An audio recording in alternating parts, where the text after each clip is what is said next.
बाजार आज और कल में आप सभी का स्वागत है। मैं हूं स्वाति रायना। बताएंगे बाजार में आज का पूरा एक्शन, साथ ही कल के लिए क्या रहे स्ट्रैटेजी और शेयरों में कमाई के शानदार मौके भी।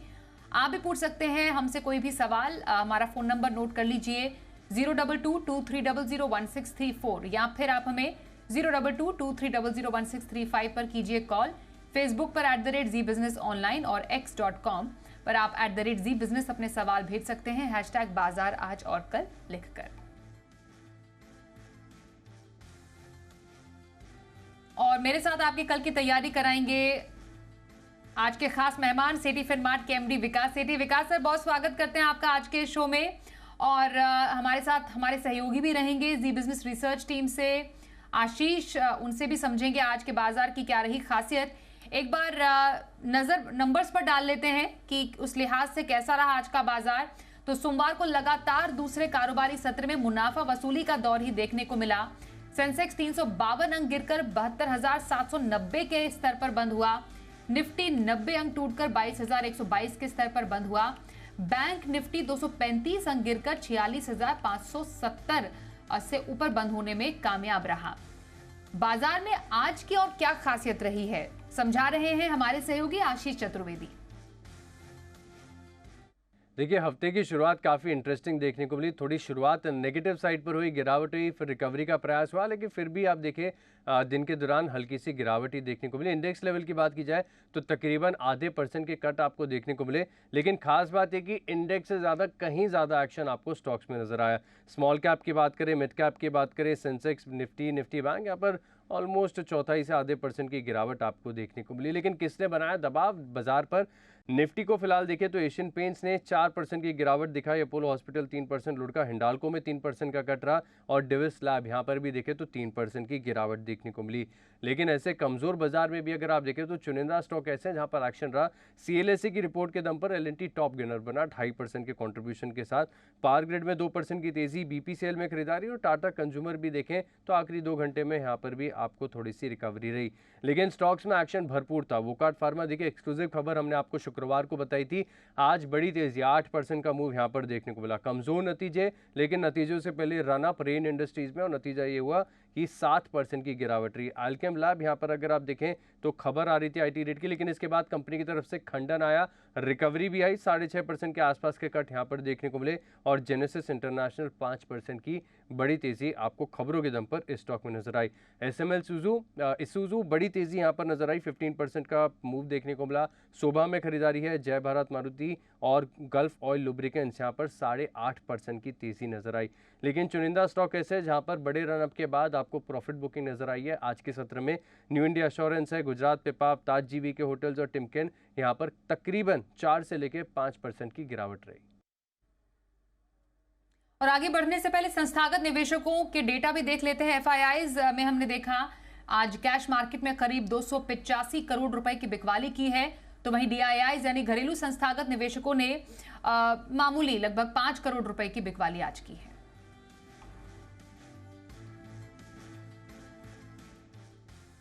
और आज के एक्सपर्ट विकास सेठी का अब रुख कर लेते हैं। विकास जी, दूसरे दिन हमने देखा मतलब लगातार दूसरे कारोबारी सत्र में इनफैक्ट और हफ्ते का पहला कारोबारी दिन बाजार मुनाफा वसूली का शिकार हुए हैं।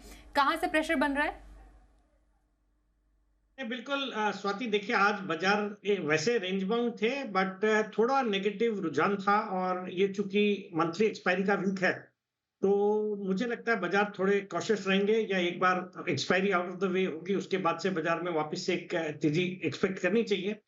बाकी आज जहां हमने मेटल्स में, IT में, फिर आपके बैंक्स में प्रेशर देखा, सब में गिरावट थी। इवन मिड कैप इंडेक्स भी नेगेटिव बंद हुआ। वहीं OMCs ने अच्छा परफॉर्म किया, जो ऑयल मार्केटिंग कंपनीज तीनों, IOC, HPCL, BPCL, क्रूड की जो गिरावट है उसका फायदा देखने को मिला। और क्रूड की गिरावट के बावजूद एशियन पेंट्स वगैरह जो निफ्टी के हेवीवेट है उनमें एक अच्छी खासी गिरावट थी, एल्केम में गिरावट थी, तो इस तरह के स्टॉक्स में गिरावट थी। बट ऑल इन ऑल बाजार में अब थोड़ा अप्रोच कॉशियस रहना चाहिए। बट अगर आपके पास अच्छी क्वालिटी के स्टॉक्स हैं तो होल्ड तो करना है, उसमें तो तेजी में कहीं कोई प्रॉब्लम नहीं है। बाकी थोड़े वोलेटाइल रह सकते हैं, और चूंकि जैसे मैंने बताया एक्सपायरी का वीक है तो F&O में जो स्टॉक्स ट्रेड होते हैं उनमें थोड़ी वोलेटिलिटी बिल्कुल रह सकती है आने वाले दिनों। बिल्कुल, तो ये बाजार पर आए हमने ली विकास जी की तरफ से। विकास जी, अब कुछ स्टॉक रिकमेंडेशंस भी आपसे लेंगे। पोजिशनली व्यू अभी कौन से स्टॉक में रखने की सलाह रहेगी आपकी?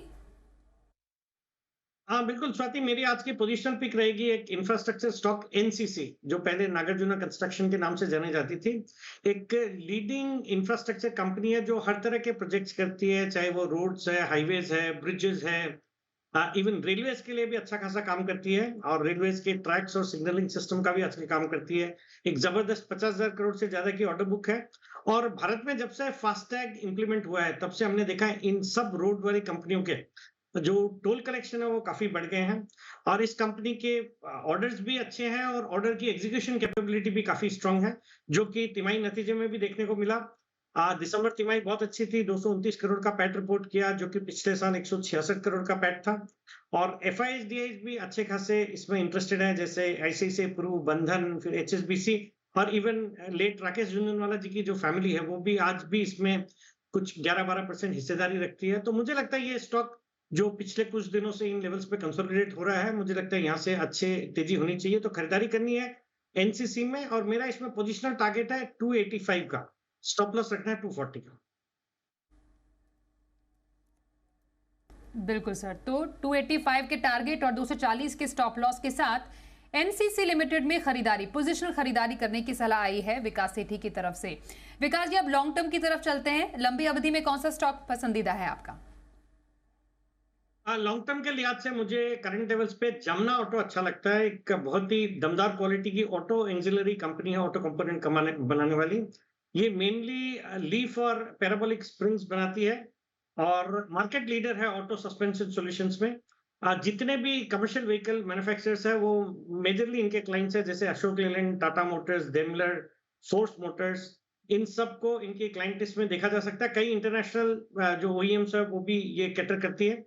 फंडामेंटल्स बहुत ही मजबूत है, और 10 इनके world class manufacturing facilities, manufacturing plants हैं।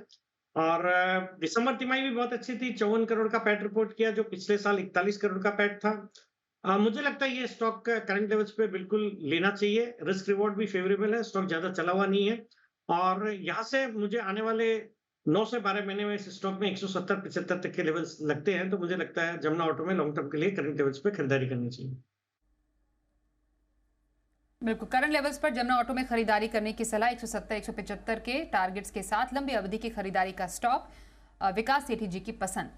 आइए अब आगे बढ़ते हैं और सवाल जवाब का सिलसिला हम शुरू करते हैं। पहला सवाल हमारे पास सोशल मीडिया से आ रहा है। दिल्ली से रुपेश कुमार हमें भेज रहे हैं। सर, पेटीएम है इनके पास, पेटीएम के 75 शेयर हैं, 650 की खरीद है इनकी पेटीएम पर।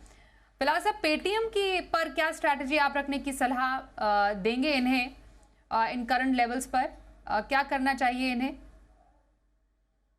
देखिए, अनफॉर्चुनेटली इन्होंने ऊंचे लेवल्स पे लिया, और फिर जो डिटेल्स आई, जो आरबीआई ने रिस्ट्रिक्शंस इंपोज करे इनके पेमेंट बैंक के ऊपर, उसके बाद से हमने बहुत भारी गिरावट देखी। बट वहां से स्टॉक संभला है। जो खबरें आ रही है, जैसे मैनेजमेंट भी काफी प्रोएक्टिव होके कमिटी का गठन किया है, जिसमें काफी अच्छे लोगों को शामिल किया है, और कोशिश कर रहा है कि इस जो प्रॉब्लम है इससे निकला जाए। और हाल ही में 2-3 बैंकों के साथ इन्होंने टाई अप भी किया है, जो ये अभी थर्ड पार्टी डिजिटल ट्रांसफर का काम इनका चालू रहेगा। मुझे लगता है एक बार की जो गिरावट थी, जो लेवल्स हमने शायद 350 के इसने लोज करे थे, वहां से 100 रुपए वापस ऊपर बढ़ गया, और आज भी 5% का सर्किट लगता है, तो सर्किट पे ही था ये स्टॉक। मुझे लगता है यहाँ से कुछ और तेजी हो सकती है, तो करंट लेवल्स पे होल्ड करना है, डिस्पाइट द फैक्ट कि बहुत बड़ा नुकसान हो रहा है उनको, और उनके नुकसान की भरपाई बहुत जल्दी तो नहीं हो सकती, बट यहाँ से कुछ अपसाइड जरूर हो सकती है, और उनके लॉसेस थोड़े कम हो सकते हैं, तो होल्ड करना है करंट लेवल्स पे। होल्ड कीजिए करंट लेवल्स पर पेटीएम को, यही राय आपके लिए विकास सेठी दे रहे हैं। कॉलर हमारे साथ है भुवनेश्वर से श्री कृष्णा जी। नमस्कार सर, बताइए कौन सा स्टॉक आपके पास है? नमस्कार मैम। नमस्कार सेठी जी। जी, पूछिए सवाल। हेलो हेलो जी, सुन पा रहे हैं वो आपको, पूछिए सवाल। सर, मेरे पास जुपिटर लाइफ साइंस हॉस्पिटल, मेरे को आईपीओ मिला था, अभी उसका क्या करें? और इरेडा में अभी इन्वेस्ट करने का ये है, और थोड़ा नीचे आए तो ले, उसी बात में जानना था। इरेडा का भी आईपीओ मेरे को मिला था। तो जुपिटर लाइफलाइन हॉस्पिटल, ओके, दोनों आईपीओ, बड़े खुशकिस्मत है सर आप, दोनों आईपीओ आपको मिले। सर क्या राय रहेगी आपकी इन दोनों ही स्टॉक्स पर? देखिए, जहां तक जुपिटर लाइफ का सवाल है, एक वैसे अच्छी क्वालिटी की कंपनी है, हॉस्पिटल सेक्टर भी अच्छा कर रहा है। आज एक आईपीओ भी इस सेगमेंट से क्लोज हुआ है, जिसको बंद होते होते अच्छा रिस्पांस मिला है। मुझे लगता है स्टॉक अच्छा करेगा, यहाँ से भी होल्ड करना है।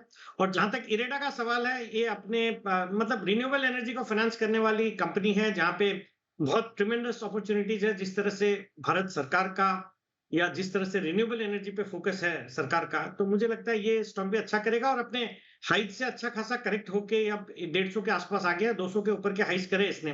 तो मुझे लगता है करंट लेवल्स पे होल्ड तो करना ही है, बाकी एक खरीदारी भी की जा सकती है करंट लेवल्स पे इरेडा।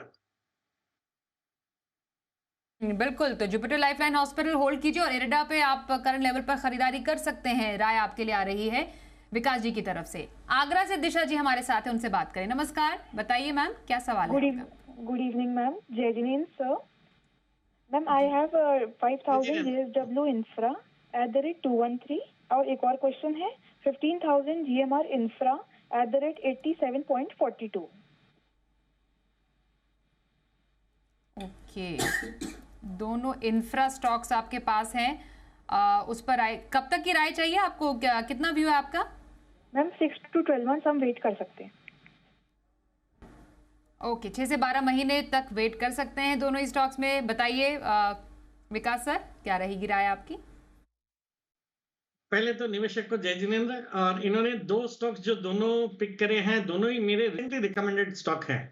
जहां तक जेएसडब्ल्यू इंफ्रा का सवाल है, इसी लास्ट वीक ही मैंने इसको रिकमेंड किया था 212-13 के लेवल्स पे। वहां से बहुत अच्छे दमदार रिटर्न्स इसने दिए हैं। ऊपर में आज शायद 270-75 के लेवल्स पे आए थे, जब आज सुबह खबरें आई कि इनको एक साउथ में कोई एक पोर्ट पे काम करने का ऑर्डर मिला है।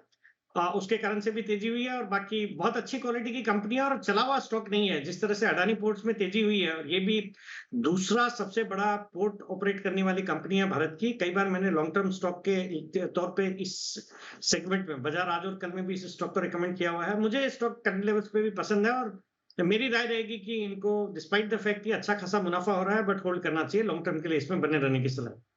और जो इनका दूसरा स्टॉक जीएमआर इंफ्रा, वो भी एक पसंदीदा स्टॉक रहा है। जिस तरीके से एयरपोर्ट्स भारत में सेटअप हो रहे हैं और ये कंपनी भी अच्छा कर रही है, मुझे लगता है ये स्टॉक भी यहाँ से अच्छे अपसाइड दिखाएगा। हालांकि आजकल ये इन्होंने बैन में, बट अच्छा अपसाइड देखने को मिलेंगे। ये इन्वेस्टर है, इन्होंने एक अगर पीरियड के लिए इसमें निवेश किया है तो बिल्कुल बने रहे स्टॉक। बने रहिए दोनों ही स्टॉक्स में। आपके लिए यही राय आ रही है हमारे आज के एक्सपर्ट की तरफ से। आइए कोलकाता से दीपक जी से भी बात करें। नमस्कार सर, बताइए क्या सवाल है आपका? मेरे पास येस बैंक का शेयर है @ 2170, 30,000 शेयर है। मैं इसमें क्या करूं? ओके, क्या राय रहेगी सर येस बैंक पर अभी लेवल्स पर इनके लिए? देखिए, इन्होंने एक अच्छे लेवल्स पे लिया और वहां से कुछ अच्छे प्रॉफिट्स पे बैठे हैं। एक तो क्वांटिटी इनके पास काफी एक सब्सटेंशियल क्वांटिटी है स्टॉक की। हो सकता है पोर्टफोलियो बड़ा होगा और विद इन द पोर्टफोलियो एक स्टॉक होगा, तब तो ठीक है। बट अगर सिंगल स्टॉक और इतनी बड़ी क्वांटिटी है, तब मुझे लगता है इनको थोड़ा डाइवर्सिफाई करना चाहिए। और यस बैंक के कंपैरिजन में मुझे पब्लिक सेक्टर बैंक्स, जो mid size public sector banks ज्यादा अच्छे लगते हैं वैसे। और मुझे लगता है वो आउट परफॉर्म करेंगे यस बैंक को। तो ये थोड़ा बहुत इसमें प्रॉफिट बुक कर सकते हैं। और उसी जो पैसे से मुझे लगता है bank of Baroda, Canara bank या पीएनबी, इन सब स्टॉक्स में से किसी में निवेश करेंगे तो कंपैरेटिवली इनको मुझे लगता है जल्दी और ज्यादा रिटर्न्स बन सकते हैं। बिल्कुल। तो बैंकिंग स्पेस से ही bank of Baroda, Canara bank, PNB कुछ ऐसे स्टॉक्स हैं जहां पर आप खरीदारी के मौके तलाश सकते हैं। राहुल जी इसका ध्यान रखिएगा जरूर। अगले कॉलर से बात कर लेते हैं, हमारे साथ हैं। नमस्कार सर, बताइए क्या सवाल है आपका? दीपक हमारे साथ है। ओके, माफ कीजिए, राहुल जी नागपुर से हमारे साथ। बताइए राहुल जी क्या सवाल है आपका? मैम मेरे पास में जियो फाइनेंस के शेयर है 1782 शेयर है। मेरा खरीदी है 200। मैम जियो फाइनेंस के मेरे पास में 1782 शेयर है। ओके। और सुन पा रहे हैं? फोन पे बात कीजिए, टीवी वॉल्यूम कम कर दीजिए। खरीद बताइए और कब तक रखेंगे? मैम दिवाली तक सोच रहा हूँ मैं रखूंगा, और मुझे इसमें ऐड भी करना है। सर, दिवाली क्वांटिटी में 5000 शेयर मुझे लेना है, तो क्या मैं इस प्राइस पे खरीद सकता हूँ क्या? ठीक है। जियो फाइनेंस दिवाली तक का इनका टारगेट है। सर और क्या इसमें और ऐड कर सकते हैं, ये सवाल इनका है। नहीं, बिल्कुल। पहले तो राहुल जी को बधाई देनी चाहिए, एक अच्छे लेवल्स पे इन्होंने अच्छे स्टॉक में निवेश किया, और यहाँ से भी मुझे लॉन्ग टर्म में बहुत अच्छे अपसाइड स्टॉक में नजर आते हैं। पहले इसके फंडामेंटल्स के बारे में बात करता हूँ। एक बहुत ही जबरदस्त कंपनी है, रिलायंस ग्रुप की कंपनी है, और जहां तक फंड्स के एक तो इश्यूज नहीं है, because it's a very strong group. और बाकी कई बार इस स्टॉक को मैंने इस सेगमेंट में as a long term pick भी रिकमेंड किया हुआ है, निचले लेवल्स पे 220-30 के आसपास। इसके जो रिलायंस जियो के कस्टमर्स, रिलायंस रिटेल के कस्टमर्स, फिर ये डिजिटल जो इनका फोकस है, उसका एक बड़ा बेनिफिशियरी ये कंपनी होगी। हालांकि पिछले कुछ दिनों में, मतलब लास्ट वीक ही इसमें बहुत शानदार तेजी हुई है, तो इनको जो फ्रेश खरीदारी करनी है उसके लिए मुझे लगता है इन लेवल्स पे भी स्टैगर्ड रूप में खरीदारी करें, क्योंकि स्टॉक अच्छा चल पड़ा है पिछले एक वीक में, तो हो सकता है थोड़ी बहुत प्रॉफिट बुकिंग्स आ सकती है। जैसे आज भी हमने देखा ऊपर में, ये कल परसों शायद 360-370 तक के लेवल्स भी गए, वहां से आज 327-28 आ गया है। मुझे लगता है यहाँ पे थोड़ी खरीदारी शुरू कर सकते हैं। बाकी कोई कारण से कोई गिरावट आती है ईयर एंड के कंसिडरेशन की वजह से या कुछ भी कारण से, तो इसमें ऐड कर सकते हैं। और बाकी इनको अपना जो इन्वेस्टमेंट का टाइम होराइजन है वो भी बढ़ाना चाहिए। मुझे लगता है ये स्टॉक 2-3 साल तक रखने जैसा स्टॉक है, तो दिवाली तक का व्यू नहीं रख के इसमें 2-3 साल के लिए निवेशित रहे। बिल्कुल। तो जियो फाइनेंशियल पर कुछ जो राय दी है आपको सर ने, उस पर जरूर गौर कीजिएगा। सिक्किम से अगली कॉलर हमारे साथ है कविता जी। नमस्कार, बताइए क्या सवाल है आपका? Good evening sir. मेरे पास जेंसर टेक्नोलॉजी है 623 की रेट पे। ओके। हाँ, इसके लिए पूछना था क्या करना है आगे। कब तक का व्यू रख रही हैं आप? 4-5-6 महीने रख सकते हैं सर। ओके। ज्यादा लंबा व्यू नहीं है सर इनका जेंसर टेक में। फिलहाल तो मुनाफे में ही है, 386 की खरीद है। क्या रहेगी राय सर आपकी? देखिए, इन्होंने 386 में अगर लिया है तो बहुत अच्छे लेवल्स पे एंट्री करी है, और वहां से स्टॉक में अच्छे अपसाइड देखने को मिले हैं। फंडामेंटली एक अच्छी क्वालिटी की कंपनी है, और थोड़ा बहुत इनका जो एआई पे भी फोकस है उसके वजह से भी स्टॉक ने अच्छा परफॉर्म किया है। और मुझे लगता है इनका सिर्फ 6 महीने का व्यू है, तो यहाँ से अच्छे upside with in the next 6 months भी दिखने चाहिए। बट ओवरऑल एक लॉन्ग टर्म अच्छी स्टोरी है, और थोड़ा समय इनको बढ़ाना चाहिए और स्टॉक में बने रहना चाहिए। और आइए अब देखते हैं कल का ऑप्शन।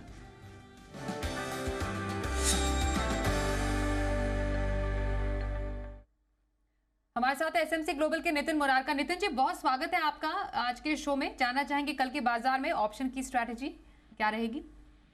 ये मंथली एक्सपायरी है, और मंथली एक्सपायरी मुझे लग रहा है कि पॉजिटिव साइड होनी चाहिए, और मंथली एक्सपायरी 2-3 दिन के बाद है, थर्सडे को है। तो कल के लिए हम फोकस करेंगे 22,150 स्ट्राइक की कॉल ऑप्शन, 22,150 की कॉल ऑप्शन, जिसे खरीदना है 110 के आसपास, और स्टॉप लॉस होगा 80 रुपए का। 110 के आसपास खरीदना है, 80 का स्टॉप लॉस होगा, और ऊपर टारगेट होंगे 160 से 175 रुपए का।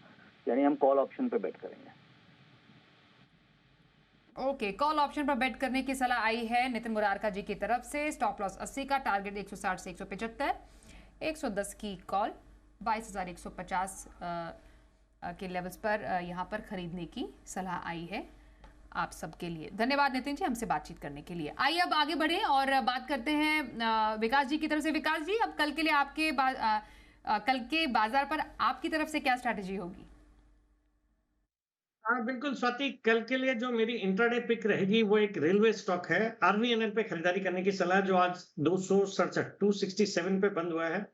एक बहुत ही बेहतरीन क्वालिटी की रेलवे सेक्टर की कंपनी है, जो कि रेलवे इंफ्रास्ट्रक्चर प्रोजेक्ट्स का काम करती है, जैसे railway electrification, railway bridges, gauge conversion, नई लाइंस बिछाना, इस तरह का काम करती है।